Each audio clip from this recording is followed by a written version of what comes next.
안녕하세요. 2019년 대한치과기공사협회 자살예방보술교육을 맡은 한양대학교 직업보건연구소 소속 김은미입니다. 올해 처음으로 자살예방 게이트키퍼 교육이 모든 의료기사의 필수 과목으로 선정되었습니다. 자살에 대해서는 많은 분들이 알고 계실 텐데요. 게이트키퍼라는 것이 생소하실 수 있다고 생각합니다. 게이트키퍼 양성교육 같은 경우에는 주로 오프라인 강의로 진행되는데요.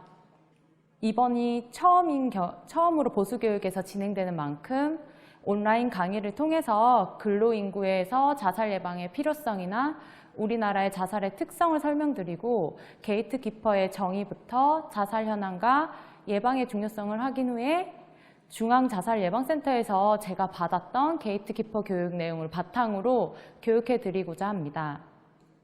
첫 번째로 근로인구의 자살 예방에 대해서 설명드리겠습니다. 근로인구의 자살 예방 필요성은요. 근로자의 경우는 생산 가능 인구에서 국가 생산 주축입니다. 국가 생산성의 주축인 30대에서 50대 근로 연령대의 자살자가 전체 자살자의 75%를 차지합니다. 굉장히 높은 비율이죠.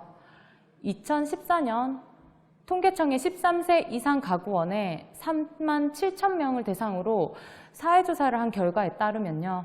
우리나라 인구의 66.6%가 전반적인 일상생활에서 스트레스를 받고 있으며 그중에 직장생활에서 받는 스트레스가 72.9%로 가장 높게 나타났다고 합니다.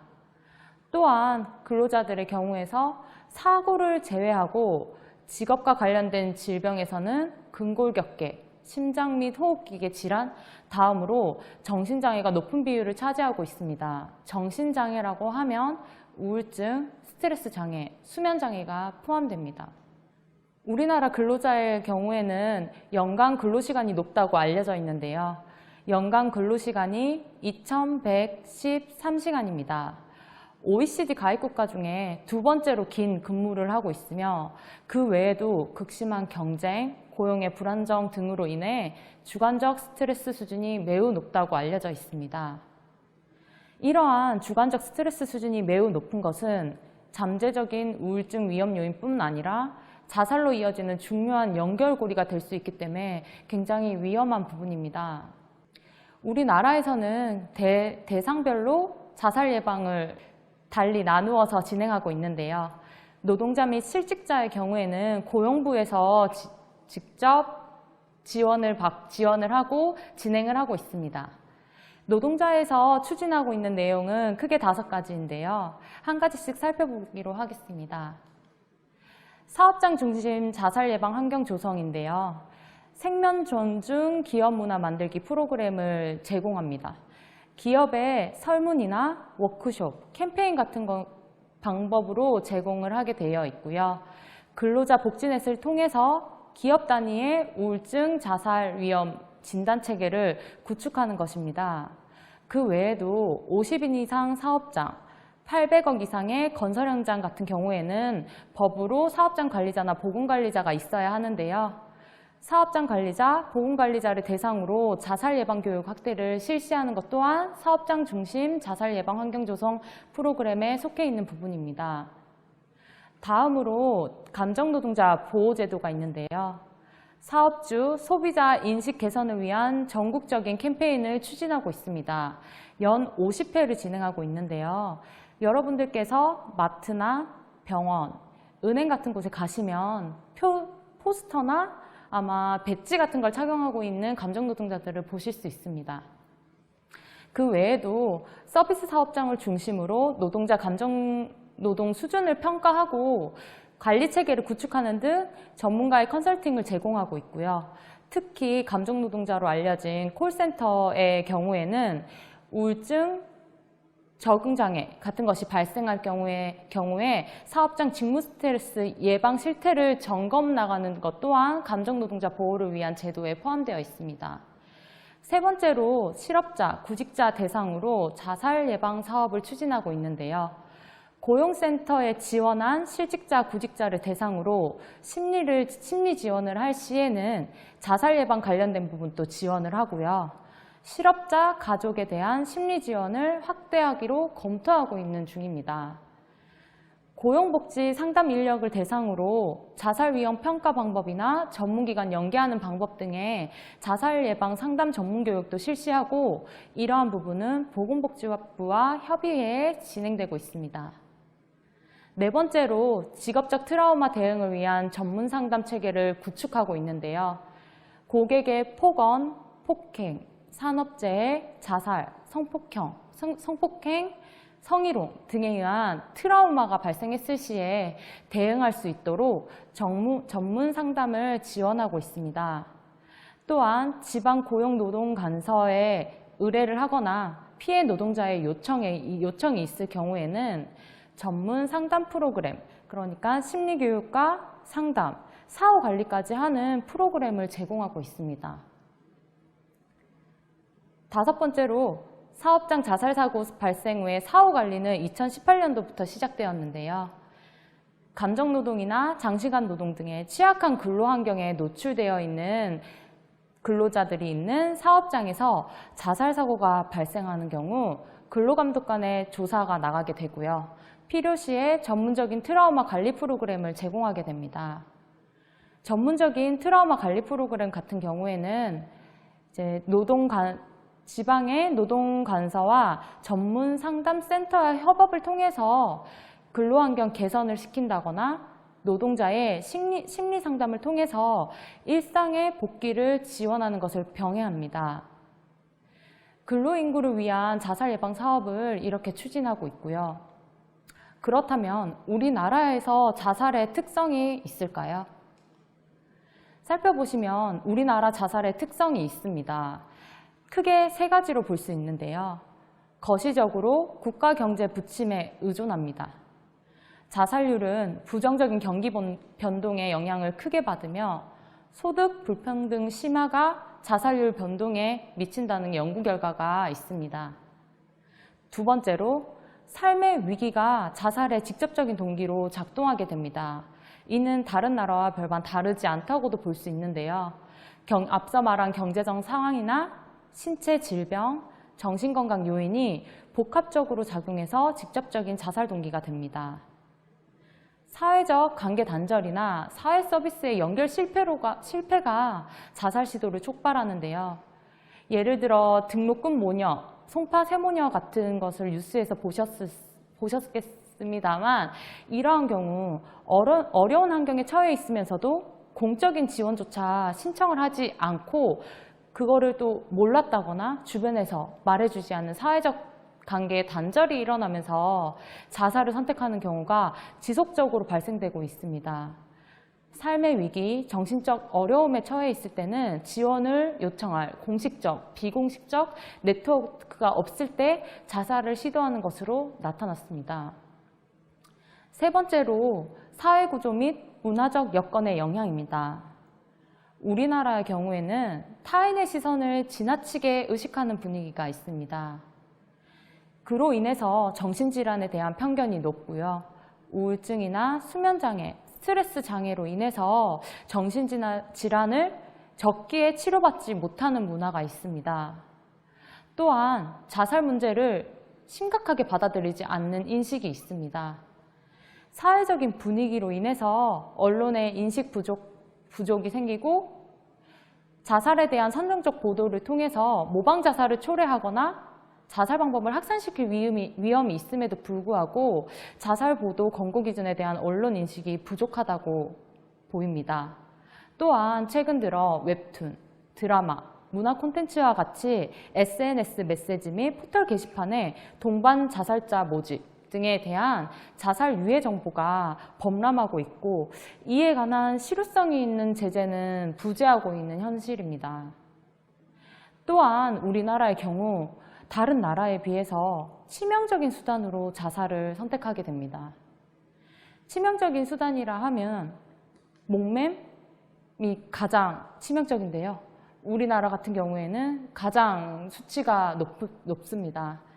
또한 언론 보도나 유해 정보를 통해서 자살 방법을 확산하여 새로운 방법으로 자살을 시도하는 경우가 점점점 증가하고 있다고 알려져 있습니다. 또한 자살에 대해서 부정적으로 생각하는 사람들조차 불치병에 걸린 사람의 자살은 이해한다 라는 자살과 자살 예방에 대한 잘못된 인식이 팽배하고 있는 것이 우리나라 자살의 특성입니다. 자살은 모든 사망 원인 중에 가장 예방 가능한 사망입니다. 그러므로 자살을 예방하는 것은 공중보건에서 우선순위로 다루어져야 합니다. 자살의 예방에는 3단계가 있는데, 첫 번째로 자살 사고 단계에서 사람을 보호하기 위한 사전 예방 방법, 자살 계획 및 자살 시도를 한 상황에서 필요한 위기 개입, 세 번째, 자살 기도 후 생존한 사람들이 또 다른 자살을 시도하지 않고 자신의 삶의 유지를 회복하기 위해서 그분들을 돕기 위해서 하는 사후 대응, 이렇게 3가지가 있습니다. 이렇게 각 단계별로 적절한 대응을 통해 생명을 보호하려면 적절한 교육이 필수적이며 게이트키퍼 교육이 가장 효과적이라는 것으로 알려져 있습니다. 그렇다면 게이트키퍼 정의와 이러한 교육의 법제화에 대해서 말씀드리겠습니다. 앞서 간단히 말씀드렸듯 게이트키퍼란 자살 위험에 처한 주변인의 신호를 인식해서 지속적 관심을 가지고 그들이 적절한 도움을 받을 수 있는 지원, 자원기관, 전문가에게 연계하는 사람을 말합니다. 주변인의 신호라는 것은 자살 관련 위험 징후나 정신적 고통일 수 있는데요. 이러한 부분은 뒤쪽에서 게이트키퍼 교육에서 더 자세히 설명드리겠습니다. 그래서 게이트키퍼를 간단히 정리하자면 자살 위험 대상자를 조기에 발견해서 자살 시도를 방지할 수 있는 사람입니다. 현재까지 중앙자살예방센터에서 생명지킴이, 즉 게이트키퍼 양성교육을 받은 사람이 76만 1000명 수준입니다. 또한 교육 횟수는 17,000건이 넘어가고 있고요. 지속적으로 나라에서 게이트키퍼 양성을 위해 노력하고 있습니다. 게이트키퍼란 자살 위험에 처한 주변인의 신호를 인식해서 지속적인 관심을 가지고 그들이 적절한 도움을 받을 수 있는 자원기관에 연계하는 사람을 말하고 있습니다. 신호라는 것은 자살 관련 위험의 징후나 정신적 고통을 나타내는 것을 말하고요. 즉 게이트키퍼를 쉽게 설명하자면 자살 위험 대상자를 조기에 발견해서 자살 시도를 방지할 수 있는 사람을 나타냅니다. 이러한 게이트키퍼 교육은 우리나라에서 2011년 3월 자살 예방 및 생명 존중 문화 조성을 위한 법률, 즉 자살 예방법을 도입 후 시행되었고요. 1년 반의 개발 과정을 통해서 한국형 자살 예방 교육 프로그램 보고, 듣고, 말하기를 개발하였습니다. 다음으로 1차적으로 우리나라의 가장 자살 위험, 고위험 집단인 노인의 접근이 가능한 노인 돌보미 대상으로 교육을 시행했고요. 2차적으로 초등학교, 중학교, 고등학교 교사 연수과정 교육의 필수 교과목으로 선정해서 교육을 진행하였습니다. 작년부터는 이제 2018년 3월 19일부터 생명사랑 지킴이 교육을 통해서 전 국민을 대상으로 무료로 교육을 제공하고 있고요. 특히 대민 업무가 많거나 사회 책임성이 높은 보건의료직, 경찰, 소방관의 경우에서는 의무교육을 추진하고 있고 의료기사인 경우도 저희 2019년부터 필수교육이 되었습니다. 미국을 살펴보시면요. 미국 게이트키퍼 교육 법제화 과정에서는 1995년 미국 질병통제센터에서 자살 예방에 효과적인 8가지 전략 중에 하나로 게이트키퍼 양성을 제시하였습니다. 그리고 2012년 자살 예방을 위한 국가전략을 미국 보건복지부에서 발표하면서 교육 대상자의 우선순위를 보건의료인으로 선정하였습니다. 이후 워싱턴주에서는 보건의료인이 자살 예방 활동을 수행할 수 있도록 훈련과 교육을 의무적으로 이수할 것을 법제화하였습니다.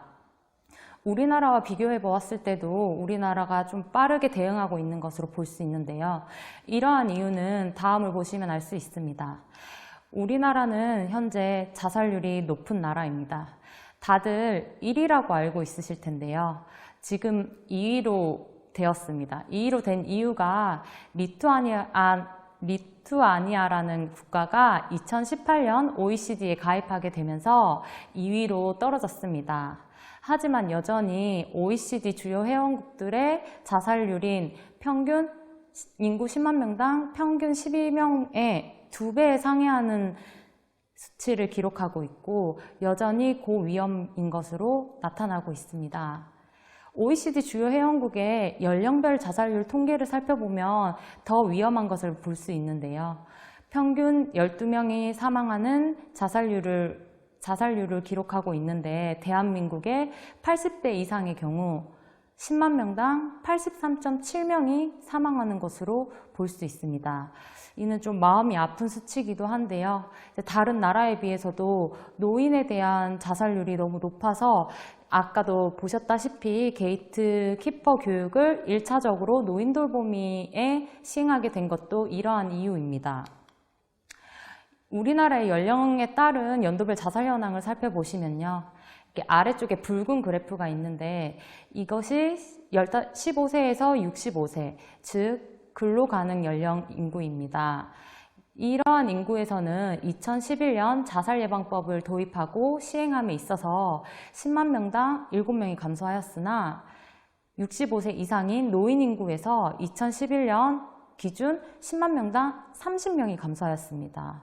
다양한 국가의 지원 하에 이렇게 자살률이 떨어졌다고 생각되고 정말 좋은 일이라고 생각하지만 그에 비해서 근로인구에서 너무 작은 감소가 있어서 조금 더 정책을 펼치고 있습니다. 네. 우리나라의 10대 사망 원인 통계를 살펴보시면 10가지 사망 원인 중에 질병이 아닌 경우는 2가지밖에 없습니다. 자살과 운수사고. 자살과 운수사고도 예방을 할 수 없지만 자살은 예방이 가능한 부분인데 지금 전체의 5위로 높은 순위를 차지하고 있습니다. 특히 연령별 사망 원인 통계를 살펴보시면 더 위험한 것을 볼 수 있는데요. 10세에서 39세까지 사망 원인 1위가 자살입니다. 40세부터 59세까지 2위가 자살입니다. 60세 인구부터는 4위가 자살이고요. 70세 이후부터는 질병 외의 순위로 자살이 5위 안에 들지 못했습니다. 이렇듯 우리나라에서 젊은 연령에서의 자살 사망이 위험한 것으로 볼 수 있습니다. 그렇다면 우리나라에서 자살을 하는 이유가 무엇일까요? 자살 동기에 따른 연도별 자살 현황을 살펴보겠습니다. 보시면 정신과적 질병 문제가 가장 큰 것으로 볼 수 있습니다. 특히 정신과적 질병 문제는 2014년 이후 가장 크게 계속 증가하고 있으며 그 외에도 육체적 질병 문제, 경제생활 문제도 높은 순위를 차지하고 있습니다. 성별에 따른 자살 동기를 살펴보시면요. 앞서서 정신과적 질병 문제가 가장 큰 것으로 나타났습니다. 여성 자살자들의 51.3%가 정신과적 질병 문제로 인해서 자살을 선택하였고요. 남성의 경우 29.9%가 자살을 정신과적 질병 문제로 선택하였습니다. 남성의 경우에는 정신과적 질병 문제와 큰 차이가 없게 경제생활 문제도 큰 이유로 들고 있는데요. 여성의 경우에는 정신과적 질병 문제와 함께 육체적 질병 문제, 즉 질병 문제로 인해 자살을 선택하는 경우가 많은 것으로 나타났습니다. 우리나라 성별 사망 원인 통계를 살펴보시면 2007년 기준 전체 자살 사망자 중 남성이 71.6%입니다. 또한 남성에서 사망 원인이 5위로 높은 순위를 차지하고 있고요. 여성의 경우에는 비교적 낮게 8위로 자살 원인이 선정되어 있습니다. 이렇듯 남성에서의 자살 위험이 더 높은 것을 볼 수 있는데요. 근로인구에서 자살 현황 및 위험 요인을 살펴보면 직업별 자살자 비율을 우선적으로 보게 됩니다. 직업별이라는 것은 우리나라 표준 직업 분류의 9종류에 따라서 나타나지는데요. 일단 첫 번째 슬라이드에서는 학생, 가사, 무직을 제외하고 서비스 종사자 및 판매 종사자에서 가장 높은 자살자의 비율이 있는 것으로 확인되었습니다. 또한 저희 의료기사가 포함되어 있는 전문가 및 관련 종사자도 2012년부터 2016년까지 지속적으로 증가하고 있는 것을 확인할 수 있습니다. 이들은 감정노동자, 즉 직업상 고객을 대할 때 자신의 감정이 좋거나 슬프거나 화나는 상황이 있더라도 사업장에서 원하는 감정 표현을 고객에게 보여줘야 되는 감정노동을 하는 직군이 많은 직업군입니다. 그래서 현재 지속적으로 국가에서는 감정노동자 보호조치를 시행하고 있고요. 이러한 것도 국가에서 하는 자살 예방 프로그램이라고 볼 수 있습니다. 근로인구에서 성별에 따른 직업별 자살자의 비율을 살펴보시면 여성에서 자살자 중 71.5%가 학생, 주부, 무직으로 나타났습니다. 남성 또한 남성 자살자의 50%가 학생 또는 가사 일을 하거나 무직인 경우로 나타났습니다. 그 외에는 서비스 종사자 및 판매 종사자, 사무 종사자, 전문가 및 관련 종사자 등 성비가 비슷한 연령에서는 남성과 여성이 차이가 없이 높은 자살자의 비율을 보이고 있고요. SBS 보도자료에 따르면 서비스직 노동자에서 심리 상담이 필요한 우울증 환자의 비율이 징계 해직자와 같은 수준으로 보였습니다. 이는 서비스직 노동자에서 자살의 위험이 얼마나 큰지를 알 수 있는 보도자료입니다. 그 외에도 전문가 및 관련 종사자에 포함되어 있는 간호사, 경찰관, 소방관 또한 자살 위험이 높은 것으로 알려진 직업군입니다. 그렇다면 근로인구에서 자살 위험 요인이 무엇이 있을까요? 총 6가지로 나눠볼 수 있는데요. 첫 번째로 자아중심감의 상실, 두 번째로 우울증, 세 번째로 경제활동 위기, 네 번째로 음주, 다섯 번째로 붕괴된 가족관계, 여섯 번째로 갈등과 소외입니다. 이 6가지 중에서 앞에서 통계에서 보셨듯이 우울증, 경제활동 위기가 어쩌면 가장 위험한 것으로 볼 수 있지만 근로인구에서는 자아중심감의 상실이 가장 위험하고 방지하기가 어려울 수도 있고 쉬울 수도 있다고 말하고 있습니다. 왜냐하면 자아존중감, 자기 자신을 존중해주는 감정, 자기만이 할 수 있는 감정입니다. 상대방이 나의 자아존중감을 올려줄 수 있지만 본인이 자기를 존중하지 않으면 자아존중감은 올라가지 않습니다. 또한 자아존중감의 경우 자아존중감이 상실이 되는 경우 우울증이나 경제활동 위기를 이겨내기가 어렵습니다. 이와 같은 내용으로 다음으로 중요한 것이 관계 갈등과의 소외입니다. 관계 갈등이 소외됨으로써 고위험 음주를 하게 될 수도 있고 우울증이 올 수도 있고 이로 인해 퇴직을 하게 되거나 회사를 그만두게 된다면 경제활동 위기를 맞을 수도 있기 때문입니다. 그러므로 근로인구에서는 우울증, 경제활동 위기 이전에 자아존중감 상실과 관계 갈등의 소외를 좀 더 위험한 요인으로 보고 있습니다. 2012년 잡코리아에서 조사한 설문 내용으로 봤을 때 우리나라 직장인들의 스트레스 원인 중 1위가 복잡한 대인관계라고 합니다. 복잡한 대인관계가 저희가 알고 있는 급여가 작은 경우, 장거리 출퇴근, 그다음에 불필요한 야간 업무보다도 훨씬 높은 것으로 볼 수 있습니다. 그럼으로써 이러한 상황에서 관계 갈등 소외는 근로인구에서 큰 위험 요인이라고 볼 수 있습니다. 그러면 지금부터 게이트키퍼 교육을 시작하겠습니다. 이 그림을 살펴보시면 중앙자살예방교육센터에 가면 보여주는 그림입니다. 여기 보시면 저희가 위험하다고 앞서서 살펴본 알려진 자살이 빙산의 일각일 뿐이라는 것으로 보여지는 그림입니다. 자살을 생각하는 사람들이 전체 인구의 5%나 되고요. 알려지지 않은 자살은 5%에서 20% 더 많은 것으로 알려져 있습니다. 또한 치명적이지 않은 자살 행위는 자살 숫자의 40에서 100배 정도의 수준으로 나타나고 있고요. 그러한 자살자들로 인해서 영향받은 사람의 숫자는 셀 수도 없이 많다고 알려져 있습니다. 자살자의 경우에는 삶을 포기하려고 한다는 것을 말하지 않은 경우가 많은 것으로 알려져 있습니다. 그러나 대부분은 자살 신호나 전조 증상을 보입니다. 왜냐하면 자살자들은 마음속으로 이 삶을 유지할 것인지 그만둘 것인지 본인과의 대화를 지속적으로 진행하고 있으며 앞서 말씀드렸던 관계에 따라서 사회적 유대감, 어느 누군가가 나한테 관심이 있을까? 어느 누군가가 나를 도와줄 수 있을까? 혼자서 계속 생각하고 있습니다. 이러한 자살의 위험이 있는 사람들의 신호를 저희가 알 수 있다면 자살을 막을 수도 있지 않을까요? 그러므로 자살 위험이 있는 자의 신호를 주변 사람들이 알아낼 수 있도록 민감도를 높일 수 있는 교육이 필요하고 그만큼 중요한 것입니다. 현재 우리나라에서 게이트키퍼 교육은 일반인과 직장인, 청소년을 대상으로 이루어지고 있습니다. 일반인을 위한 보고 듣고 말하기 교육의 경우 3시간을 소요하게 되는데요.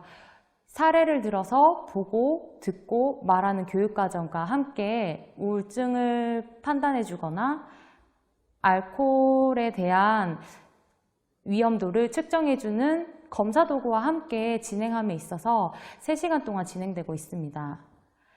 직장인들의 경우에는 근로시간 외에 3시간의 시간을 할애하기가 어려워 국가에서는 60분의 과정으로 자살 예방 교육을 실시하고 있습니다.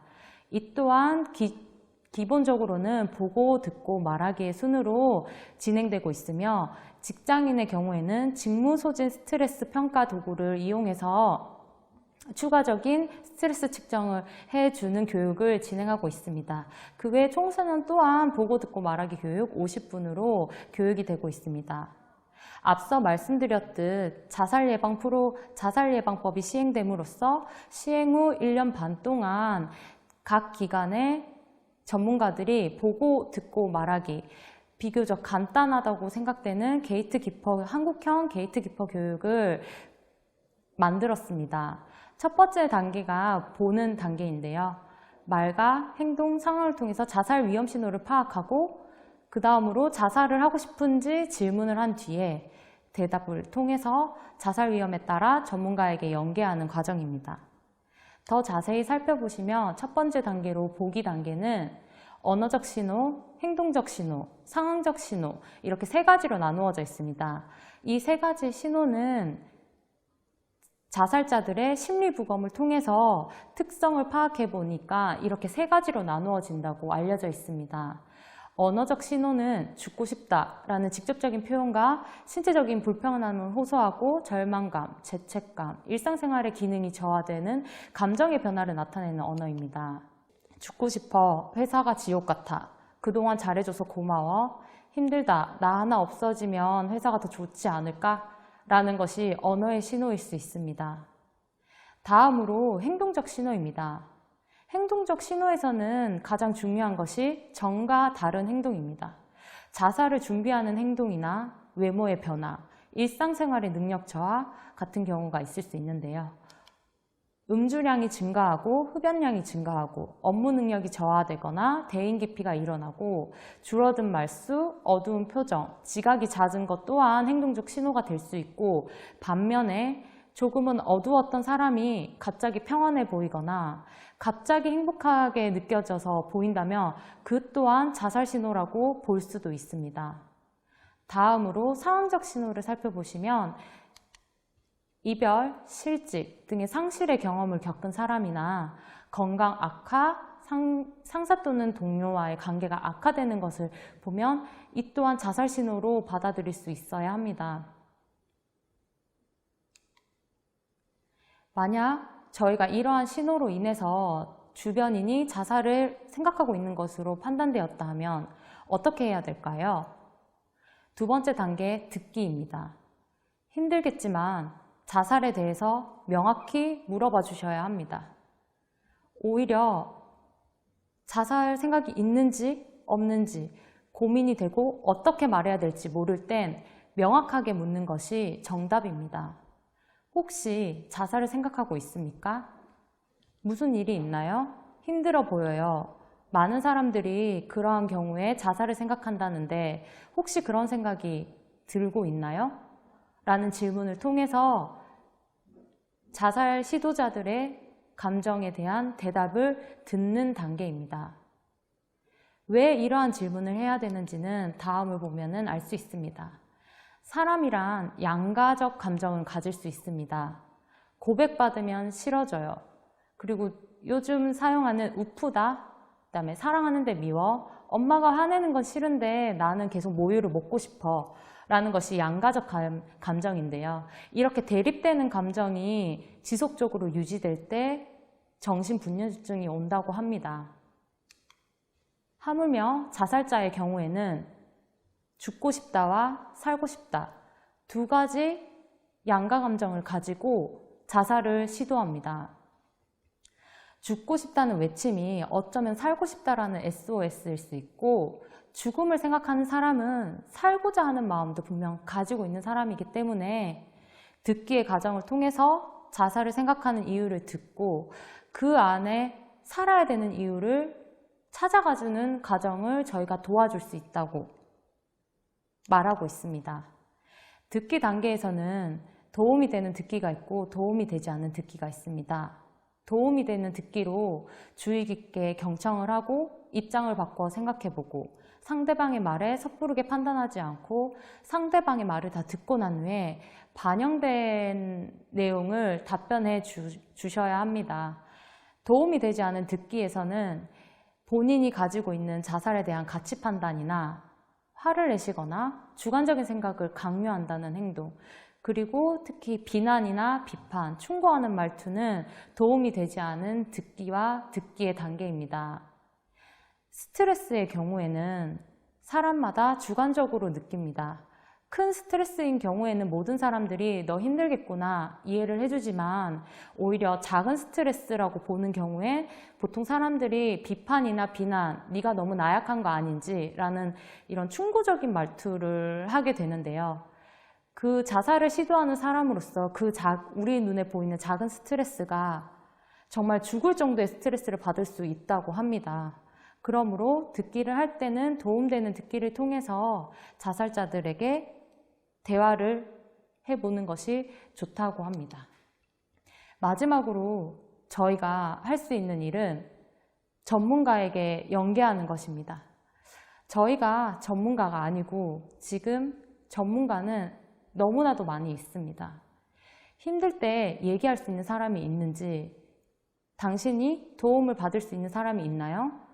그렇다 없다고 한들 당신을 도와줄 수 있는 사람이 많다. 이것을 전달하는 것입니다. 지금 현재 우리나라의 경우에는 24시간 지원 가능한 콜센터를 운영하고 있습니다. 자살 및 정신건강 위기상담 전화가 있고요. 저 번호가 1577-0199입니다. 1세 때부터 99세까지 모두 자살 및 정신건강 위기를 겪을 때 24시간 상담을 가능할 수 있는 번호입니다.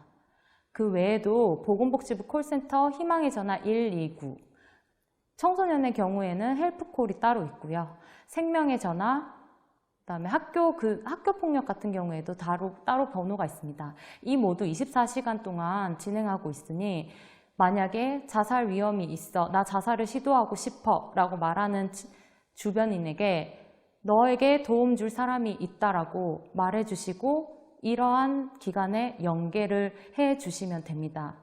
연계가 아니더라도 괜찮냐라는 말 한마디가 더 좋고, 어쩌면 그 자살자들은 혼자만의 생각으로 판단했기 때문에 이러한 도움이 있을 거라고 생각을 못하는 분들도 많으실 텐입니다.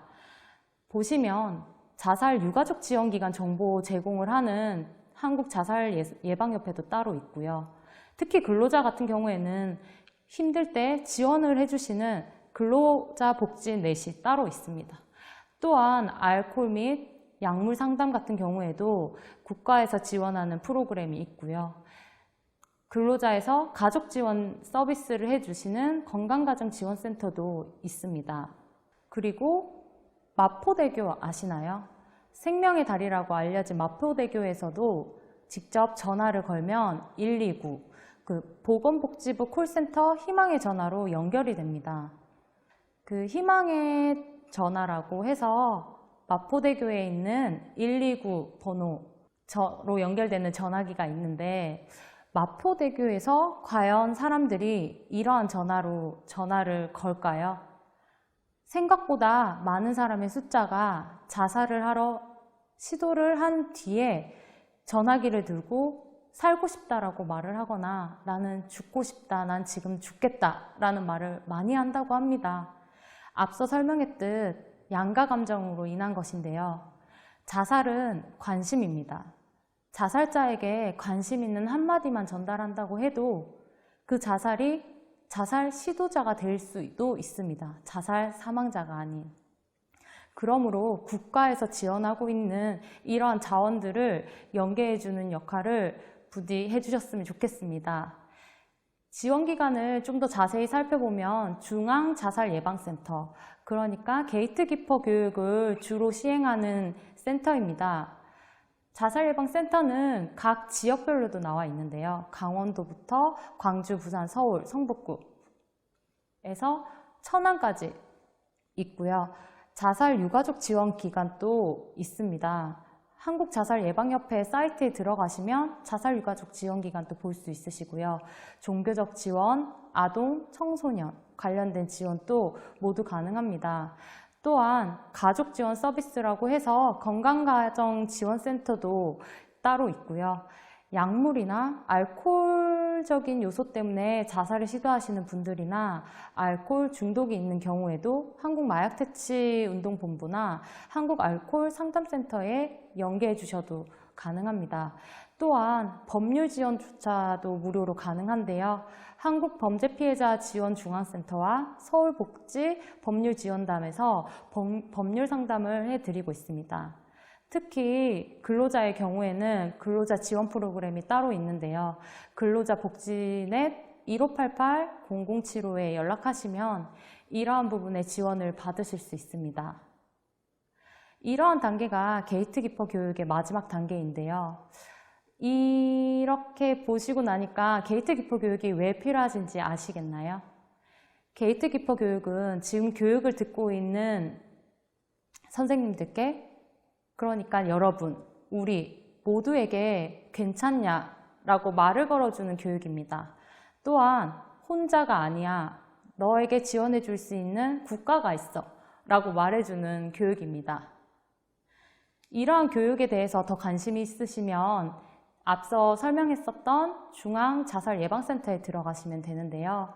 중앙자살예방센터에 들어가시면 이렇게 배너에 자살예방생명지킴이라는 것이 광고가 되어 있고, 괜찮니 캠페인, 괜찮니, 친구야 괜찮니 캠페인인데 혹시 들어보셨나요?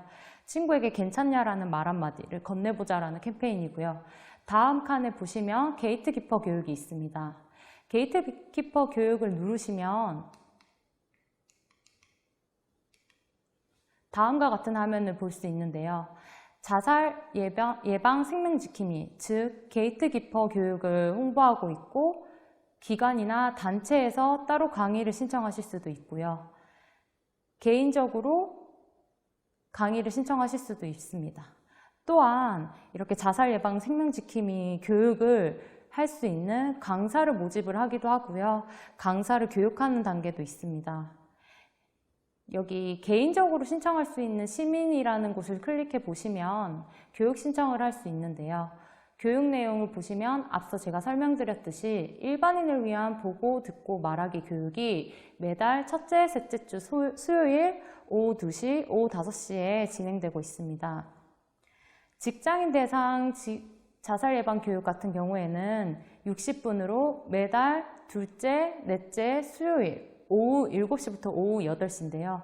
이게 시간적인 변동이 있어서 한번 확인하시고 관심 있으신 분들은 들으시면 될 것 같습니다. 저는 이미 직장인 대상 자살 예방 교육 프로그램을 들은 적이 있는데요. 직장인 대상 교육 프로그램은 이렇게 간편한 책자로 교육을 하고 있습니다. 안에 내용을 살펴보시면 지금까지 제가 교육으로 해드렸던 내용이 포함되어 있고, 앞서 말씀드렸듯 직장인들을 위한 직무소진 평가 도구가 있습니다.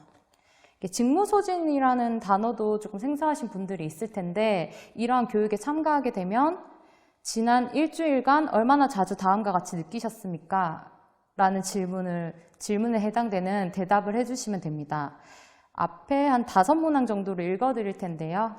내가 맡은 일을 하는 데 있어서 정서적으로 지쳐있음을 느낀다를 전혀 그렇지 않다 0, 그리고 항상 그렇다 6가지의 범주로 체크하시면 됩니다. 두 번째로 직장일을 마치고 퇴근 시에 완전 지쳐있음을 느낀다. 세 번째로 아침이면 또 일하러 가야 하는구나 라는 생각만 하면 피곤하다. 네 번째로 하루 종일 일하는 것이 나를 긴장시킨다. 다섯 번째로 내가 맡은 일을 수행하는 데 있어 완전 지쳐있다. 라는 식으로 내가 맡은 일에 있어서 소극적인지, 나의 직무의 기여도에 대해서 더욱 냉소적으로 변하진 않았는지, 나의 직무가 혹시 중요하지는 않는지, 현재 소속된 직장에서 효과적인 기여를 하고 있다는 느낌이 들지 않다든지 라는 것을 평가하는 도구입니다. 총 15문항이 있고요. 한 문항당 최저 0점에서 최고 6점까지 받을 수 있는데 15문항에서 41점 이하인 경우에는 소진되지 않은 상태입니다.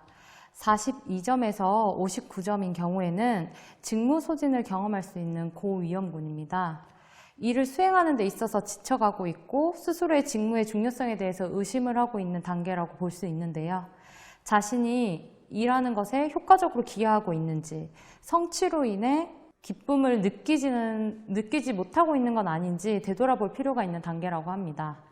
60점 이상인 경우에는 현재 직무 소진을 경험하고 있습니다. 일로 인해 긴장감을 느끼고 업무 효율성이 떨어지며 업무 중간에 피곤함을 느낍니다. 직무에 대한 자신감과 직무로 얻는 긍정적인 경험이 결핍되어 있으므로 반드시 전문가의 상담을 권하는 것입니다. 그러므로 이러한 직무소진 평가 도구를 통해서 본인의 직무 스트레스 정도를 평가해 볼 수도 있고요. 두 번째로 우울증 평가도 할 수 있습니다. 우울증 또한 지난 일주일간 얼마나 자주 다음과 같이 느꼈는지 물어보고 응답하는 문항입니다. 예를 들어 5문항을 알려드리겠습니다.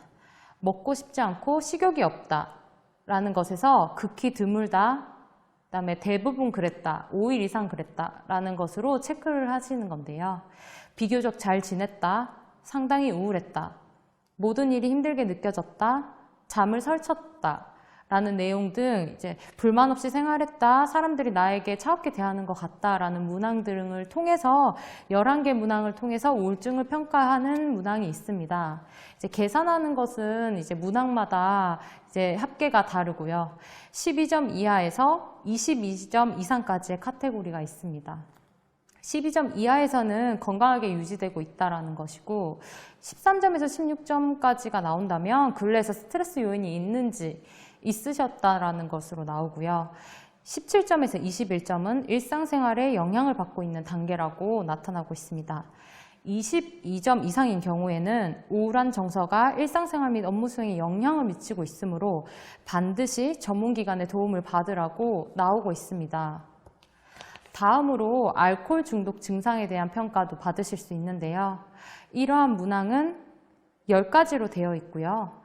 지난 1년간 얼마나 자주 다음과 같이 느끼셨는지 여쭤보는 문항입니다. 알코올 중독이 되는 기준인데요. 이러한 부분이 좀 근로자들이 가장 관심 있게 여겨주시는 부분일 텐데, 알코올 중독 진단 기준은 10가지를 다 불러드리겠습니다. 원하는 양보다 술을 오랜 기간 마신다. 금주하거나 절제하려고 노력하였으나 실패하였다. 술을 구하거나 술을 마시거나 술에서 깨기 위해 많은 시간을 소비한다. 알코올에 대한 갈망이나 강한 충동이 있다. 알코올의 영향들이 원인이 되거나 이로 인해 사회적, 대인관계 문제가 계속적, 반복적으로 악화됨에도 불구하고 알코올의 계속된 사용이 있다. 사회적, 직업적 휴식 활동들이 술로 인해 단념되거나 감소한다. 신체적으로 해가 되는 상황에서 거듭된 알코올 사용을 하고 있다. 음주에 의해서 신체적 혹은 심리적 문제가 악화되는지 알면서도 음주를 계속한다. 그 다음에 내성이 있다. 그 그다음에 금단 증상이 나타난다. 이러한 경우에서 2가지 이상만 체크를 하셨다고 하시더라도 알코올 사용의 문제를 의심해 볼 수 있습니다. 그러므로 2개 이상인 경우에는 본인이 혹시 알코올에 너무 의존하고 있는지는 않는지 한번 확인해 보실 필요가 있습니다. 이러한 유익한 교육을 중앙자살예방센터에서는 지속적으로 무료로 하고 있습니다. 자살 예방교육 프로그램에 참여가 어려우시거나 직무소진 평가도구, 우울증 평가, 알코올 중독 평가 검사는 원하시는 경우에는 앞서 설명드린 근로자 지원 프로그램인 근로자복지넷에서 검사가 가능합니다. 추가적으로 스트레스 반응 검사 또한 가능하고 모바일로 비교적 편하게 검사에 참여할 수 있습니다.